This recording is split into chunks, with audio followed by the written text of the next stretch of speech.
started. It's about 7:35, so good evening, everyone. Welcome. Good to see everyone again.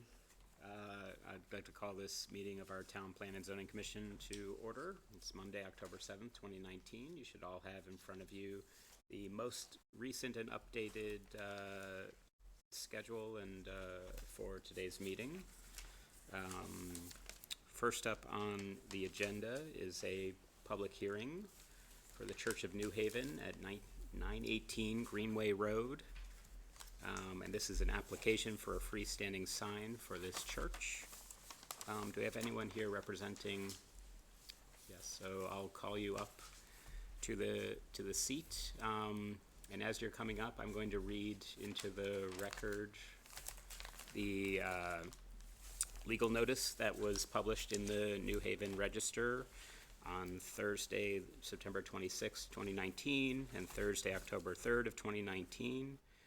It was a notice of this public hearing of the Woodbridge Town Planning and Zoning Commission, and notice was given that the Town Plan and Zoning Commission will hold a public hearing on Monday, October 7th, 2019 in the central meeting room of the Town Hall at 11 Meeting House Lane in Woodbridge, beginning at 7:30 or thereabouts on the following item: the Church of New Haven at 918 Greenway Road and its application for a freestanding sign for the church. And the foregoing file for this application was available for review and still is available for review in the land office of the Woodbridge Town Hall at 11 Meeting House Lane. So now I've officially read into the record, and I now open up this public hearing on your application. So if you could introduce yourself, state your name for the record, and your position and relevance to this application. Yes, my name is Thomas Urbano, and I'm a member of that church. And we just like to have a sign put up so people know where our meeting hall is. Great. Can I just double check, is the microphone on? Folks, you're getting that? You're getting, Did she get it? Good. Excellent. And so for members of the Planning and Zoning Commission, have you all seen the application for the sign and the materials accompanied thereby? Any questions from members of the Planning and Zoning Commission? Is there a sign at present, Mr. Urbano? No, there's not. And how far from the curve of the road? It has to be, I believe according to your planning and zoning, it has to be 12 feet from the road. I have there's a little sketch there that you probably have where I just squared it off there. So there's quite a bit of property there. The exact location, it's probably going to be, I'm going to say 10 to 15 feet in from the driveway or out from the driveway.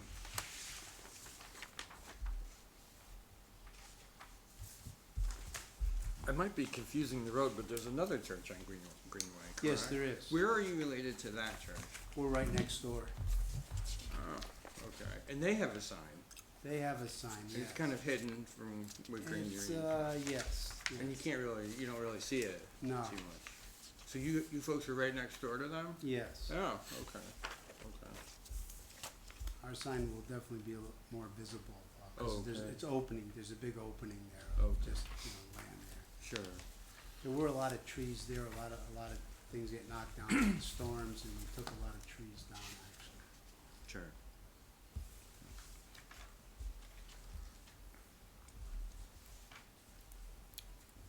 Other questions or comments from the members of the commission?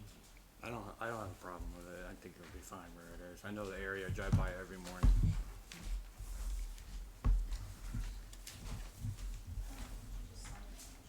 Yes. Welcome, Kathleen. Sorry I'm late. No problem. We're hearing from our public hearing on the sign at the Church of New Haven at 918 Greenway Road. Thank you. And Mr. Urbano was explaining that this sign is out in front. There is no pre-existing sign there, so it's a new sign. It is an area as Jeff knows, because he drives by it all the time, where there are There's a forest across the street. And then right where it is, there's a church already with a sign, and then they're next to it. Is this, the picture of the sign accurate in terms of you're anticipating that approximately it will be approximately 4 feet, as opposed to be approximately 4 feet above ground? Yes, 4 feet by 4 feet. The sign itself is 2 feet. I don't believe I got that picture. Last time, right? Yes, yeah. And that'll, that is, Signorama is doing that, and they said that they do a lot of your things, so everything they Sure. do is according to your planning and so. Additional questions from members of the commission? So now you have to forgive me, as this is only my second meeting. Our next procedural step is to ask if there are any public comment. See, I'm a good catch. So thank you, Mr. Romano. Look, at Okay. any other items you'd like, or things you'd like to add? No, we're all set, thank you. Thank you. So now open up our public hearing to public comments. Anyone from the members of the public present are welcome to come up. We have, I don't know if we have this tradition in the past, but it's one that I generally use. I usually like to have folks speak for 3 minutes if they come up and speak. That's what I tend to use in other Good luck. fora. What if they want to speak for less than 3 minutes? What if they want what if they just wanna yell at you for like a minute or two? The idea of the time Those are, those are all fine. I do, so going once, going twice, anyone for public comment? Seeing none? Thank you. And are there other items for us to do other than have a motion? Oh, thank you. So I think that formally closes our public hearing on this matter. And then do we take it up in our work session? Great. Good. So next up on our agenda, our receipt of 2 applications. I believe you probably had the materials for number 1, the 555 Amity Road application for a bed and breakfast in a residence. And I think this second one on Lunar Drive just came in kind of after you. Just handed it out tonight. So you just had it tonight. So they both require a public hearing because both are for special exceptions. So Okay. you're receiving it and then you just need to schedule it for a hearing. So do we need to have a motion to send those, to have that done, or just? As long as I have a consensus, that's fine. Schedule the next meeting. Yeah, that's fine. I think we're good to schedule for the next meeting these 2 for public hearing. How come they both appear in the work session then on the agenda? They don't have to, but it's just there because you're formally receiving them under new business, and then under the work session, you're hypothetically acting on them to set to one for hearing. So in the work session, we could also, Put them in hearing, whichever way you want to roll. Or I can streamline it and just leave them under new business when they need a hearing. yeah, I think that's fine. Okay. To leave them under new business, particularly if all we're doing is saying to schedule the hearing for next time. I see nodding heads around the table, that's so fine. Okay. I think we're good with that. Good. Any other new business? Not that I know of. Great. So do I need to formally move to go into work session? Nope.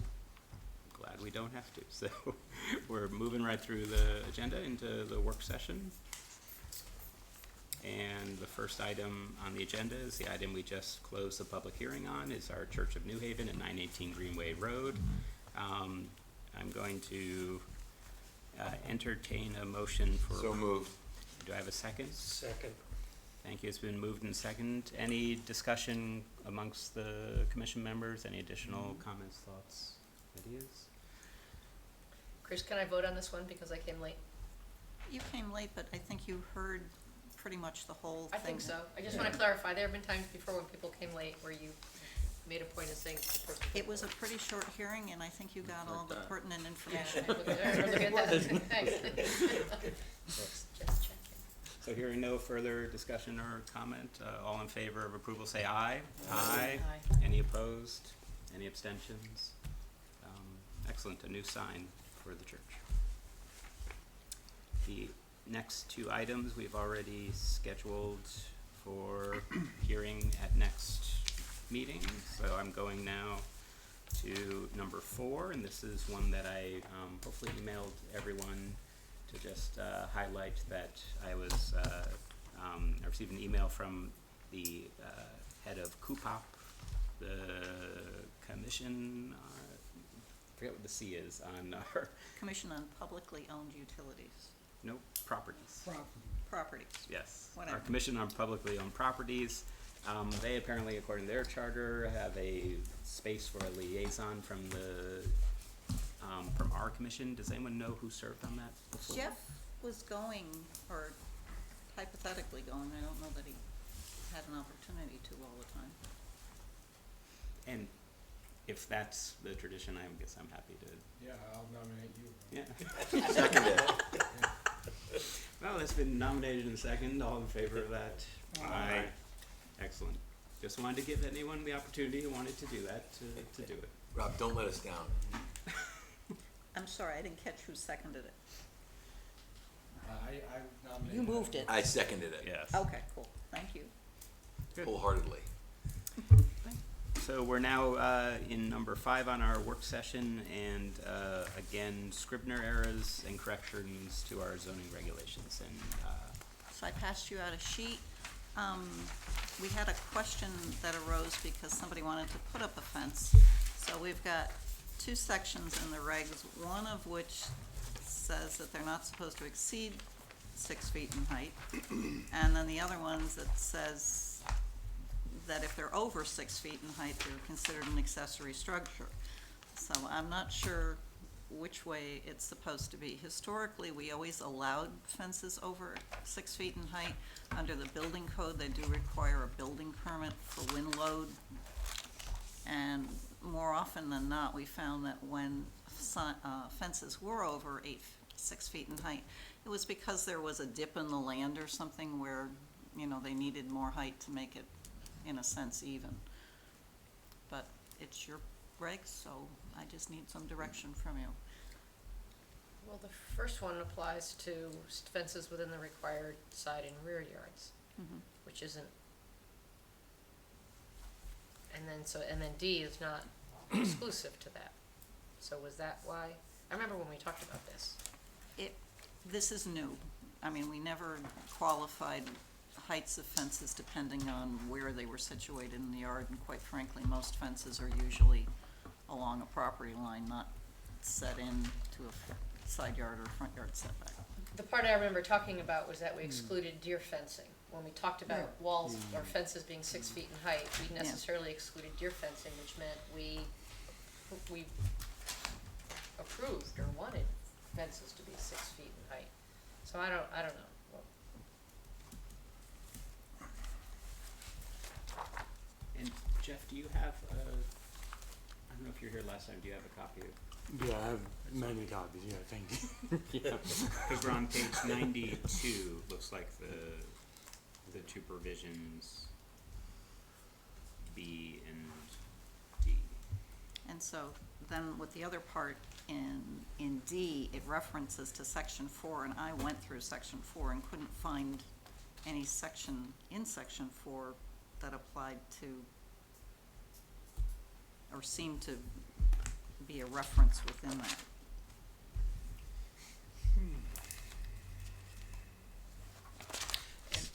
Can you go back to the beginning? Someone is asking for something. We that- have a fence company that called where they have a client who would like a fence in excess of 6 feet in height. And so the way I'm reading this, it looks like it can't be 6 feet in height, or it has to be a maximum of 6 feet in height if it's next to the property line. Hypothetically, it could be taller than that if it was the front yard, or if it was in the side or rear yard setback, which would pull it back. So for instance, in the residential A area, accessory structures, which it seems to be referring to, have to be no closer than 15 feet to the side yard or rear yard, and can't be in the front yard. But it just doesn't seem to make much sense for the fence, because most people, when they're putting up fences, are putting them along property lines. So, I guess one exception to that is a fence around a pool that you might, right, and those are you have a pool fence, or you, and deer fences may be around gardens or something, and they're always typically higher than 6 feet in height, because deer readily jump 6 feet.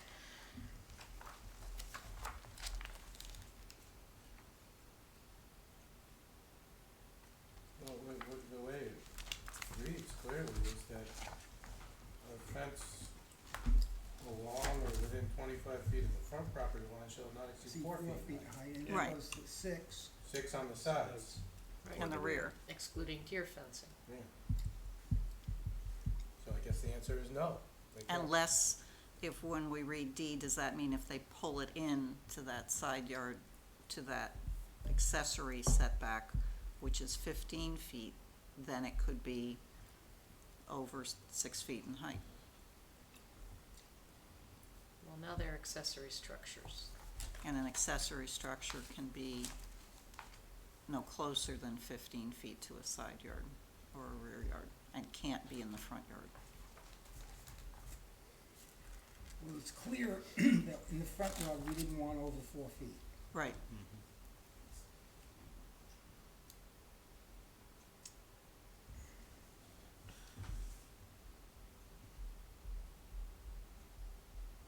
This was a whole new What are thing. the relevant regulations in section 4? That's where I can't find any. other than the setbacks or in The section. reference to the setbacks. So, I mean, if we were to leave D in that way, it would almost appear that you would need to end it at, to be considered accessory structures, period. And then that way, under the setback table, it tells you where you can put them and whatnot. It's just a new thing. We never had Okay. this kind of thing before. So that's why I'm trying to get some clarification. I'm trying to think why, when we did this, why did we care if it's over 6 feet on the side?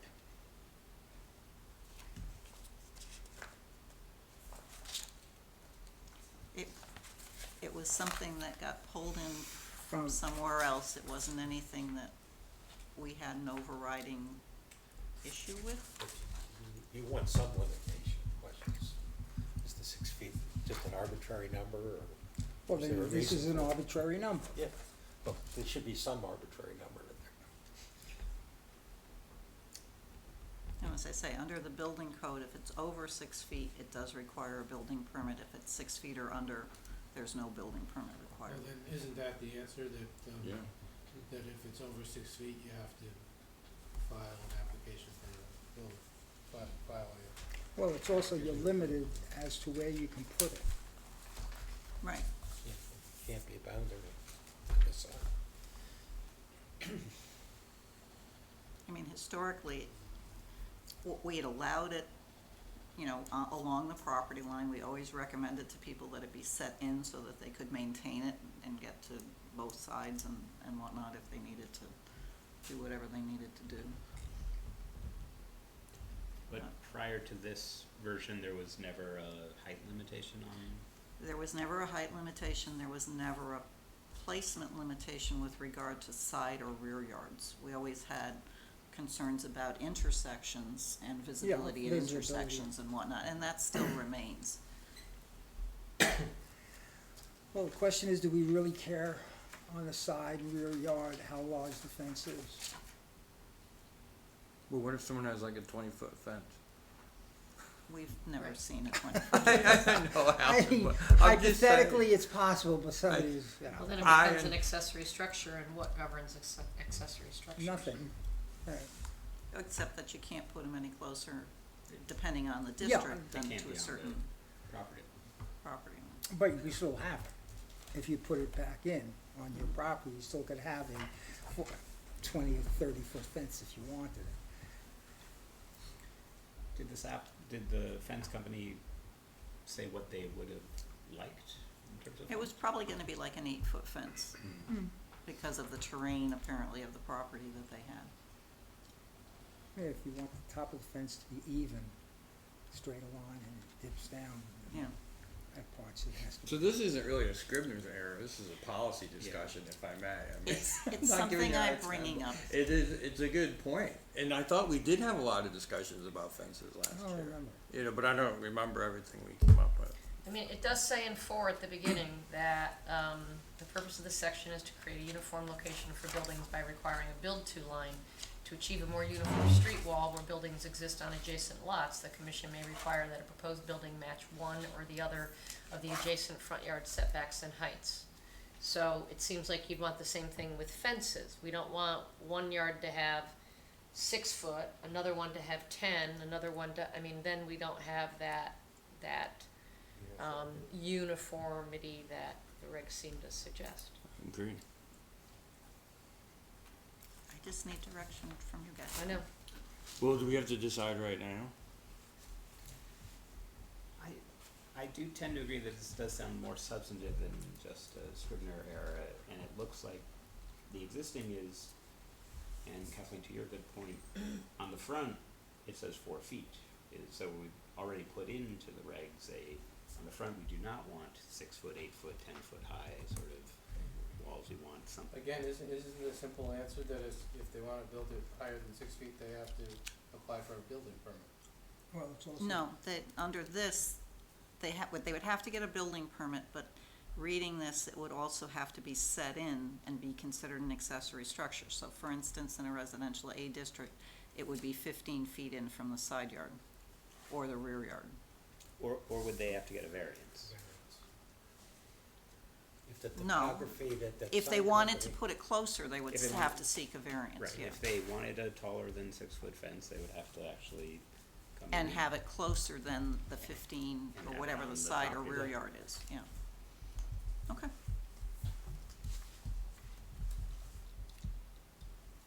But we wanna end that after considered an accessory structure and eliminate the rest of it? Is that what you suggested, Chris? It just seems to make more sense because there isn't anything that I found that specifically referenced to fences in 4. Section 4. And if you just say it's an accessory structure, then the the setback requirements kick in.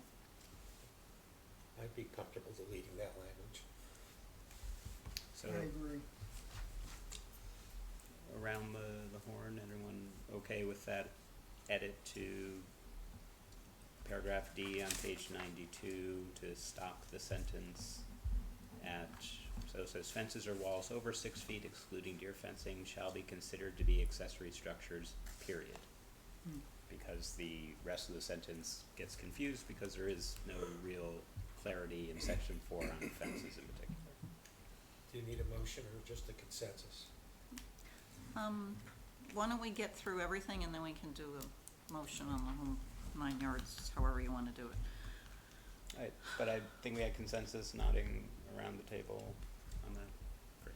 And that's D, right? That's D, D, we would only be yes. changing D, yeah, and removing that last portion of it. I did speak to town council today, and the way I'm gonna do this is just have a Scribner's page in the regs, so that it'll list Scribner corrections and then the date that you acted on them, so that I'm not changing the regs every time we make a thing.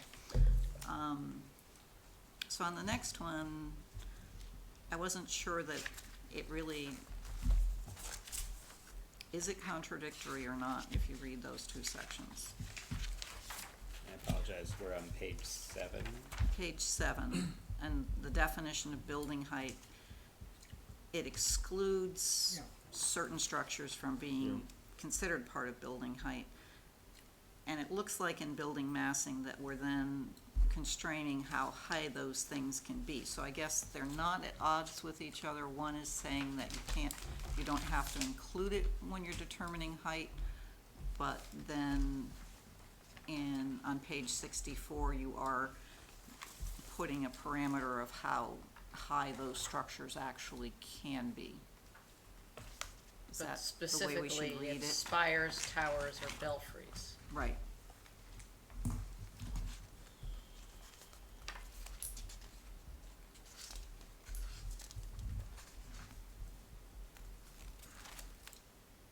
And the question is there a contradiction here? I don't think that there is, but it came Yeah, I up, don't- so I I just don't wanted think to. there is. I don't think This is there are- limited yeah. to, because this is just religious institutions or public buildings, would not include other things. Right, but this, on 64, it's just giving you, you're still not including it in the height, but it's providing a limit for how tall those things can be. So it's not affecting the fact that they're exempt from determining the height of a structure, if we read it We correctly. did this on purpose too, cause I think Right. we saw them as two very different things, right? We had, Like if you have a one-story building height, okay, then you have a huge gigantic pole or tower on top of it. You might then exclude the tower, but it's still a one-story building. the original regulations exempted chimneys, spires, towers, and everything else Completely. completely. Right. There was a Scribner's error a long time ago that didn't include that exemption. So this was, the page 7 thing was brought back in to include that exemption. But section 4 is a whole new section. So I'm just making sure that downstairs, when somebody comes in, we know how to interpret it for people so that they're drawing their plans right. So we exempt them from when we're figuring out height, but we do have a provision for, in those very specific cases, how much higher they can be. And Okay. I like that, it's, my opinion is I like that. However, I do not have my, page 64, is that in section 4, is that is only commercial, right, buildings and churches and stuff, right? It affects, it says what it says, yeah.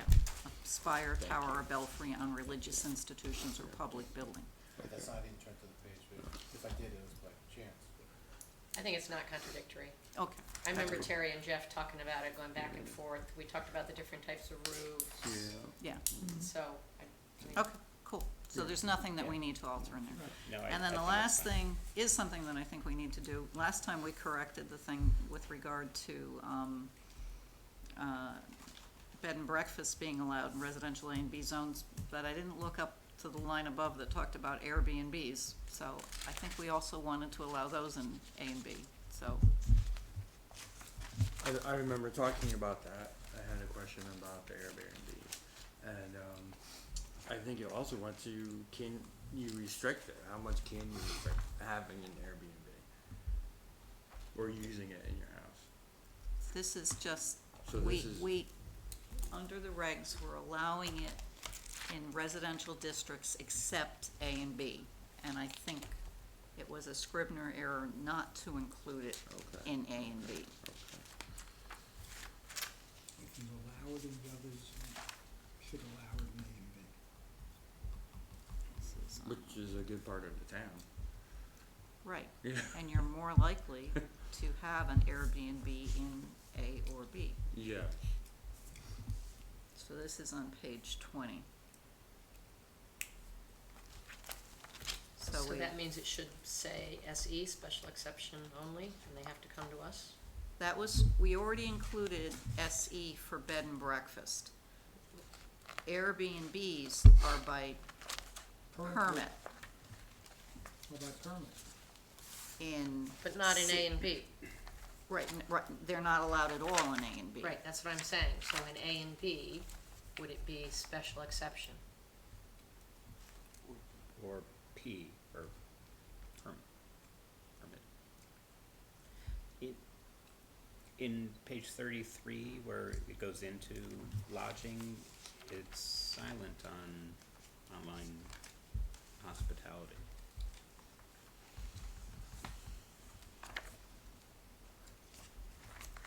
Or at least how I'm Right, reading it. Yeah, we kept finding errors in this. Remember hotel, motel, inn, how many beds, and we kept Yeah. going back and forth and correcting the errors, and clearly we didn't correct all of them.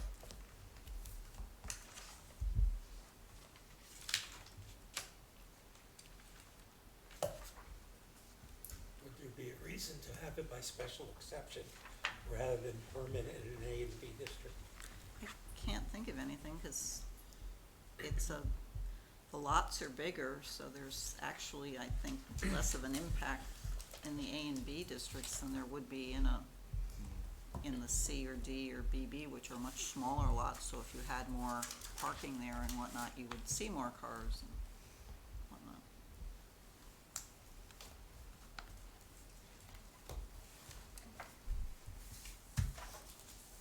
Do folks And we recall do the- require a permit, right?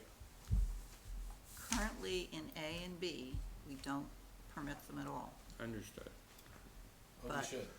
but we should, cause Should they do it for a exist. permit.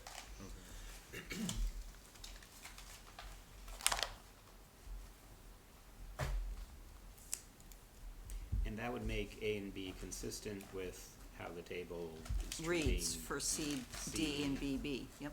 D and BB. There's no reason why you should treat A and B different than the other districts. Okay. Yes. Okay. But one is permit and one is special exception. Yep. Which? Bed and breakfast is special exception, Airbnb is permit. Okay,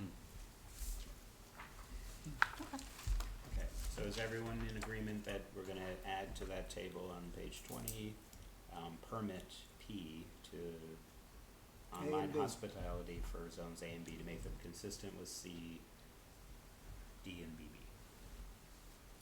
I'm seeing nods around the table. I'm not clear yet. So right now, one of them, I'm back on, it's hard for me to scroll back and forth. On page, I don't know, wherever that table is, Blank. right? It says, oh, bring this, sorry, That's I okay. just brought my iPad. So it says permit for Airbnb, but it says special exception for bed and breakfast. Right, those are Right. two different types. I get that, No but problem. are we doing we're now gonna permit both in A and B? Last month, we permitted, you agreed to permit bed and breakfast by special exception in A and B. And then Right. when I was going to look at that, then I looked up to the line above and I said, whoops, we didn't do anything with Airbnb. So it just seemed like we should follow through and just put a P in for A and B for Airbnb. Because it's P for the other residential districts.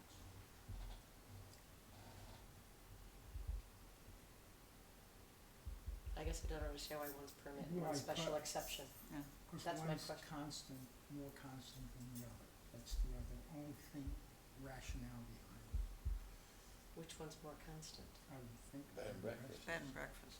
More Airbnb permanent. risks being more disruptive to the neighborhood. Right, so that's a special So special exception. exception. No, that's No, the it's one you said permanent. would be permit. No, That's Yes. what I heard too. Yes, no, Airbnb here is permit in the other districts, and Right. you're saying it should be You're right. permit in A and B. Right. That's what you just said to me, and I'm saying just what we heard. Because the Airbnb is potentially more disruptive, and we're talking about, well, it'll be more disruptive, shouldn't that be But, special exception and not just permit? Cause isn't special exception, you got more hoops to yes. go through? It's a public hearing. All I said was that in A and B, the lots are bigger, so there's potentially less intrusion by those uses on the abutting neighbors.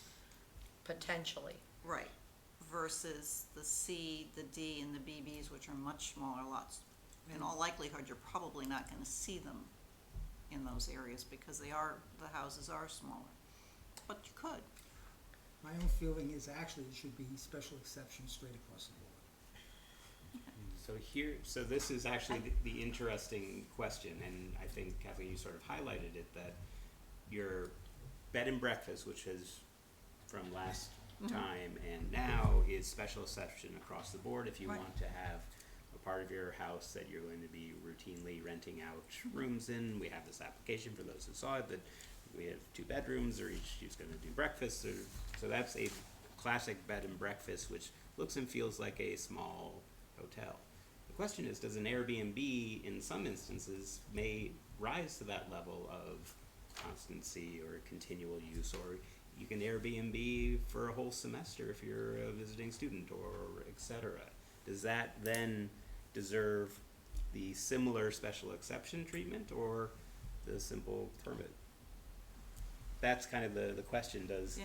an Airbnb and a more traditional bed and breakfast, are they really different nowadays in terms of footprint, impact? Paul? I mean, The same thing. I was out in Denver with a bunch of friends a while ago. We got an Airbnb, a big place, 10 bedrooms, and it was great. But we heard that there were concerns in Denver about houses like that becoming party houses because in Colorado, pot is allowed. Now, when pot becomes legal in this state, right, there's the potential for that to happen as well. People could come in and rent some of the, a large house, that's an Airbnb, and it could now become disruptive. Well, according That's to an the- extreme example, but my point is, why not make people jump through hoops before something is permitted where they have to tell us all the different parameters under which they're gonna run the B&B, the Airbnb? It's a good policy question. I understand what you're saying. It's very easy to have an Airbnb register online, and then your kids at college, and so you rent out the room for like a night or a week. It's not disruptive. It's pretty, it's easy. But you bring up a good policy question on how people will be using their properties. Can I just ask, in terms of getting a permit, right? So if we did make it P for permit, then someone who owns their home come in, fill out the They application. would get a zoning permit, right, That's so it would be pay online. the fee and, Right. okay. And there's no hearing, there's no interrogation by a committee. Right, We have nothing versus to a do. special Exactly. exception Right. where you have the ability to put conditions on it or Right. whatever. It has the hurdles to prevent pot houses. Yes. I'm just No, giving no, an it's- no, extreme. No, I understand. I think We you're have making a good Southern, point. we have Quinnipiac, we have Yale, we have graduations, we have, I don't know. This is a nice residential community, and I would think that one of the things this commission should be watching out for is helping to maintain the residential nature of the community. I would like to see special exceptions straight across the board. So, So the question, though, that I have, not having gone through the long process that got us to this, is that a Scrivener's error, or is that more of a change in the sort of policy decision here that is more substantive? Because I could see an argument on the other side that this is part of the Airbnb is meant more often than not for the casual, the occasional. It may, yes, be during Yale graduation week when there are no hotels downtown, people decide to go and rent out their house for that one period of time, versus a bed and breakfast, which is a more commercial, I'm in the business of doing this operation. So I could see a distinction between the two. And another sort of underlying question is, will anyone actually apply for a permit for their Airbnb? I am assuming that people are already renting out rooms via Airbnb in Woodbridge. I haven't been on it. I'm sure we could and go see what's for offering now. Are we going to police that, require that, enforce that? Those are all sort of questions that I have. Well, I appreciate what Kathleen is saying. It's actually an issue, oddly enough, from Prague to Paris. It's a big issue in New York right now, and even in small towns in Maine, because it does change the character of certain areas where you can turn around and get houses and small little communities that have a very different type of living arrangements very quickly electronically through apps and Airbnbs, and it has a big change. It's a little bit more of a policy issue than just a Scrivener thing, but I'm glad we're talking about it. I tend to be sympathetic to Kathleen's point of view. I see what she's saying, because it can change a residential neighborhood quickly. That's not an answer to the question about whether. No, I'm we are letting all gonna of be you answer the policing it, question. Look, because there's that's an property important- rights, But there's if we have property the rights, policy- and then there's but if- policy. That's not a reason whether or Not not to do it. not to Agreed. do it. Agree. The That's two separate never a issues. Yes. reason not to do something. Yes. You need it regardless, because if it does come up, then it's a way of stopping somebody. So therefore, you can enforce it.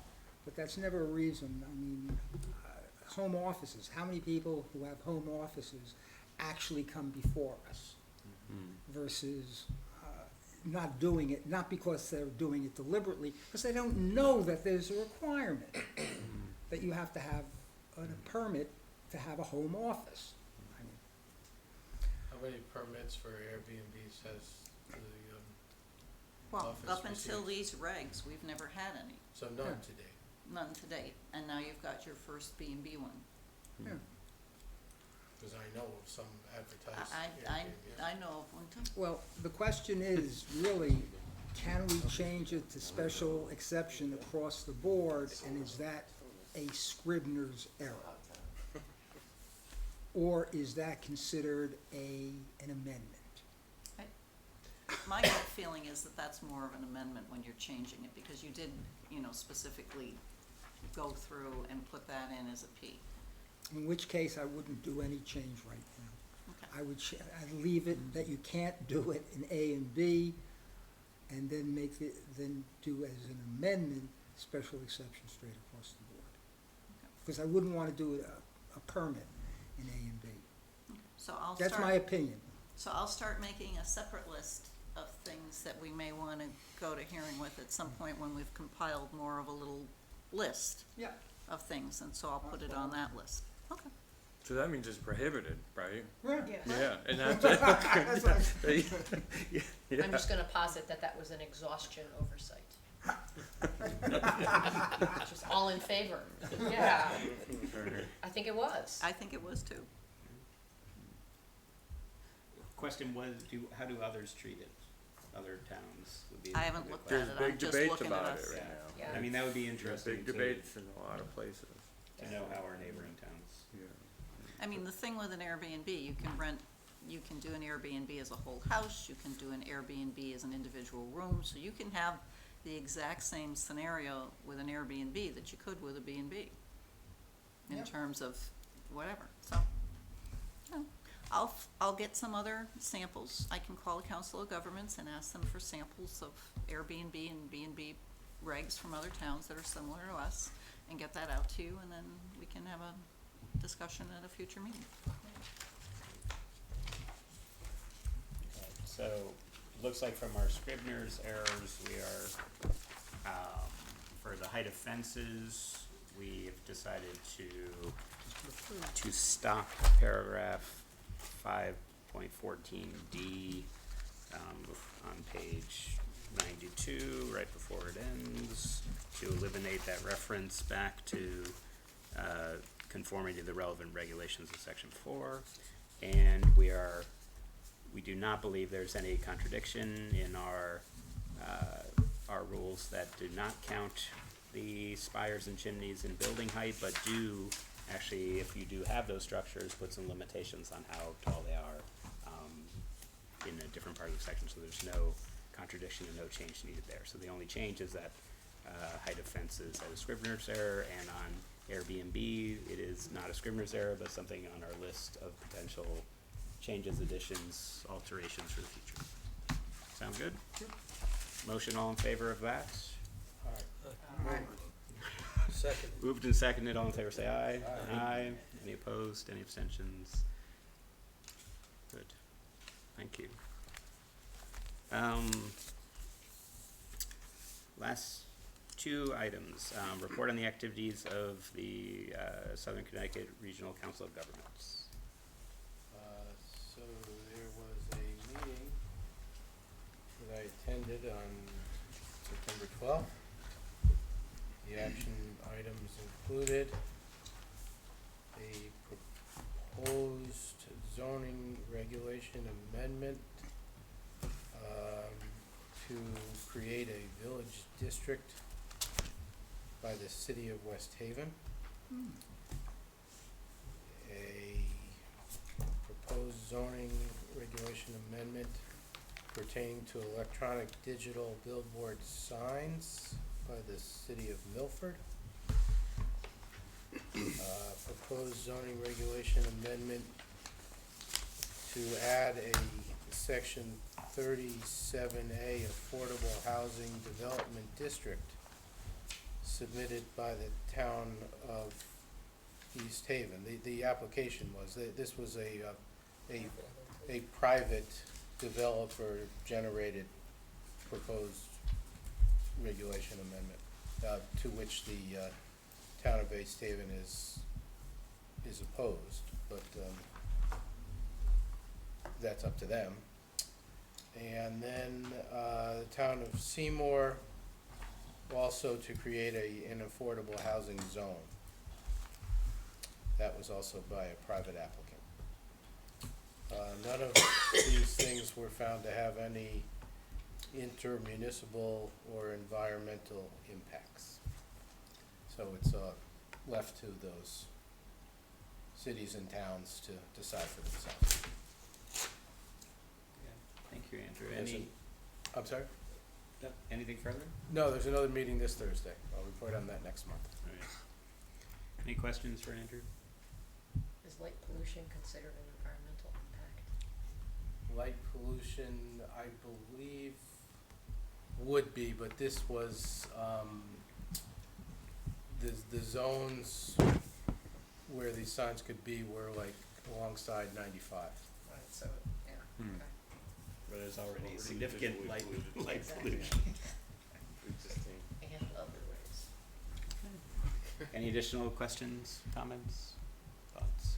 Thank you again, Andrew, for serving in that role. Oh, you're welcome. It's good pizza every time. I didn't know that was part of the, Yeah, I didn't know either until I started going 3 years ago. I look forward to it. I don't think you get pizza at CUPOP. no, I don't think so either. Start a new tradition. I would have to bring it myself. There you go. Last up is on our town plan of conservation and development. And it's just there as a tickler. Do remind us that we have one and we You have eventually one need to coming update up it. at some point. How many years out did we start planning for the last one? Not enough, I think. Not enough, I don't think. So this is due in 25? Mm-hmm. It's closer than we think. Is there a standard timeline that the state proposes for this, since the state is what mandates that every town produce one every 10 years? I mean, do they have like a, Not that I've seen, no. I mean, it was cute, because when they did theirs, they did an extension for themselves, because they couldn't do it in the time frame that they Yeah. needed to do it in. They weren't even close. Some towns do it on their own, some towns do hire consultants.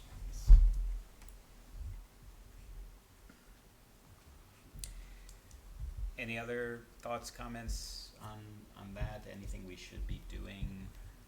Is there a homework assignment? Should we actually read it again, maybe in our What you spare may time? wanna do is, I would think, you can read the whole thing, but then also look at the tail end part, cause this got started with me because the Board of Selectmen is taking an active role in looking at who was assigned to do what, you know, at the end, because there were a list of goals and suggestions for things to do. And so the Board of Selectmen has actually, and Joe can tell you, been going through and looking at that list to which they've been assigned to see what they have or haven't done.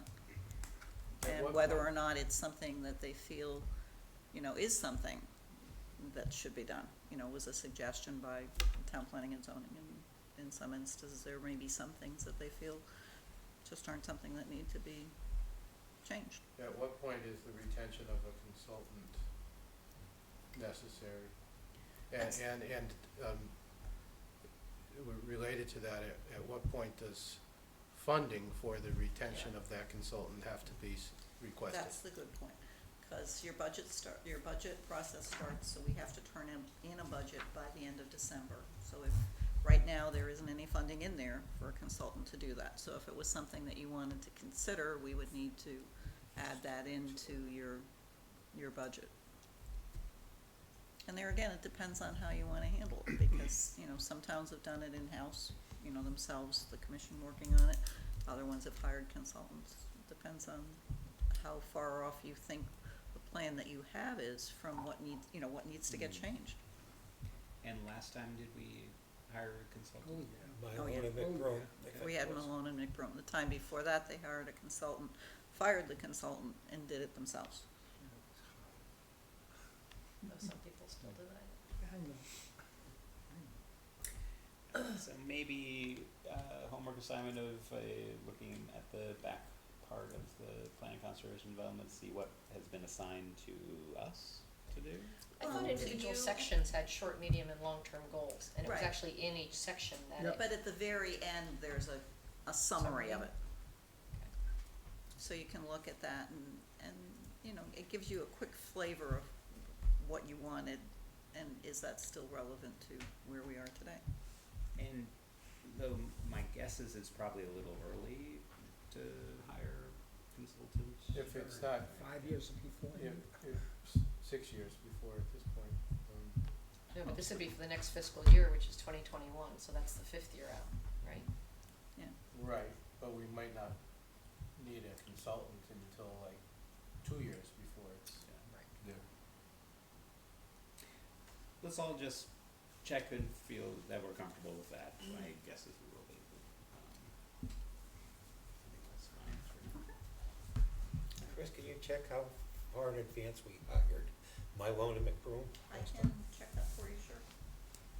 Good point.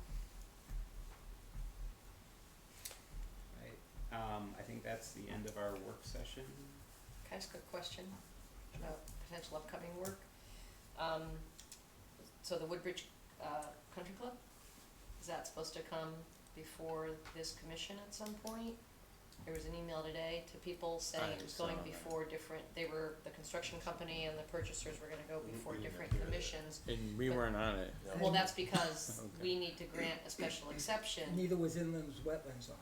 Right, and that's because we're the commissions, I'm assuming, that need to grant some sort of special exception, but what's the timing for that, given that this group is already wooing other commissions? I'm just, The referendum first, and then They It would were come to us. saying, they were Right. saying Beth was saying in the email, Referendum October, end of October, early November. said early which November would because, be the town meeting for the referendum thereafter. so the Cause she town wants meeting to will be have, in October? she wants to have a town meeting where people can ask questions. early November was like one of the last dates for one of the commissions or groups. Yeah, I'll tell you in a second. Yeah, I got it in my email too, but I'm glad you beat me to it. So it seems like all of that process, and I think including and up and through a town referendum happens before we Yeah. actually do anything, approving anything, and unless the town gives the thumbs up, Yeah. we have no work to do. I agree. I will ask the Board of Selectmen to schedule a special town meeting for late October or early November, and I anticipate a referendum will be scheduled shortly thereafter. I'm not the town moderator. And then, once it makes it through all those hurdles, if it does, it will come to us for, It would come to you, but it hypothetically should come to the Inland Wetlands Agency first, and then Why? come, They can't do anything. no. Zoning change has to be made, Well, yeah, you need a zoning change.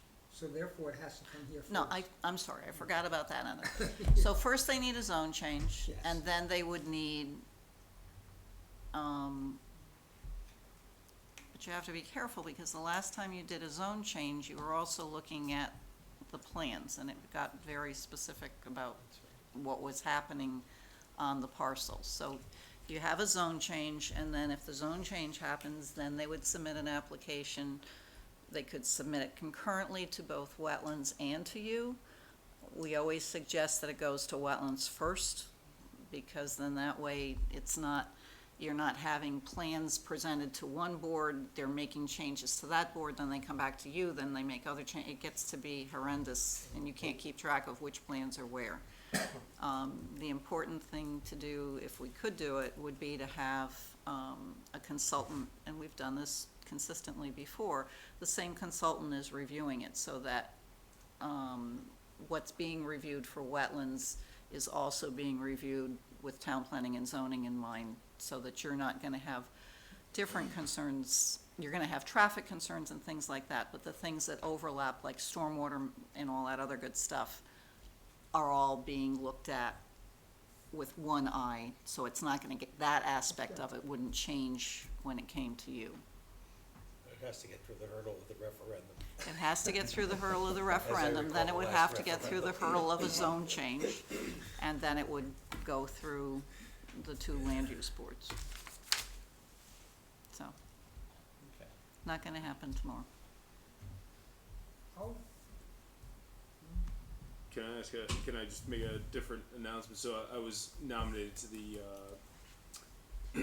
West Rock Ridge State Park Council, which you were previously the designee, and the meeting is on October 17th, and I cannot attend due to a scheduling conflict. It takes place not in this room, but in a different room, so if someone else here wants to attend in my stead, I don't know that that's permitted, but if it is, I could always get the notes after. I'm away. So. Just so you know, I go, cause I'm a rep from Bethany. Oh, that's There we nice. go. So then maybe it's not necessary. So You could give me the I correct. can let you know what's happening. Which date? 17th. Thursday the 17th. It's gonna be in room 13 over. I don't know in- if the pizza there is. No, there's no pizza. There's Oh, no that's pizza. then, yeah, sorry, there's no, So it's a It's 4 4 to o'clock 6. meeting, right? sorry. 4 to 6. Oh, no. Yeah, you, Get to see Tom Tyler. So so send me the info, I think I can cover it. Sure. If that's permitted. You Sure. can- You can go. Everyone. I mean, it would be good to have somebody from Woodbridge there, yeah. Okay. It's interesting. Tell them to get on that, Tom.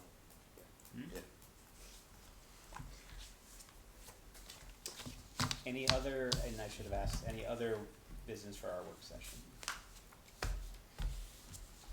Seeing none, thank you both for adding to our list and raising, this will be an interesting question if it ever gets past the, the referendum, and comes to us. When we did charter revision, must be 10 years ago now, that was the hot question, whether you should have a referendum if the town wanted to sell any real estate.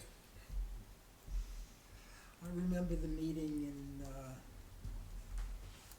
what do you call it, the high school when they bought the property. I was the moderator. Oh, my goodness. Next item, correspondence. There's nothing that came in. Nothing came in. You're not very popular this month, I'm sorry. Okay. Our last item, and we can move on and get home, is To there approve the minutes. I second. motion and a second? Any comments, edits on the September 3rd, Actually, look pretty minutes good. of our meeting? Seeing none, all in favor say aye. Aye. Aye. Any opposed, any abstention? The minutes are approved Move to adjourn. and Second. seconded. All in favor say aye. Aye. No one's opposed. Thank you all. Appreciate it.